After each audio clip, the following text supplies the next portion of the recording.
Indigo Power are the project management team, working in partnership with Upper Murray Incorporated. The grant was awarded by the Victorian State Government and the Australian Government. The heat pump consists of a Japanese compressor, an Australian-made tank and controller, and is manufactured by an Australian-owned company. The Smart Controller has 5 presets that allow you to customise your hot water management at the touch of a button. Single Boost guarantees that no matter what the option you choose, you'll never be without hot water. Customise your hot water management to optimise your solar production. The pump operates effectively between minus 10 degrees and 43 degrees and is fitted with inbuilt freeze protection. It's suitable for all Australian conditions and variations in climate, and the heat pump operates at a quiet level of 37 decibels.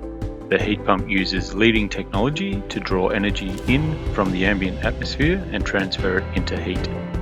The heat pump is environmentally friendly, eligible for rebates and other government incentives. The annual energy saving of up to 80%, the average running cost of $360 per annum, with an estimated payback period of 3 years.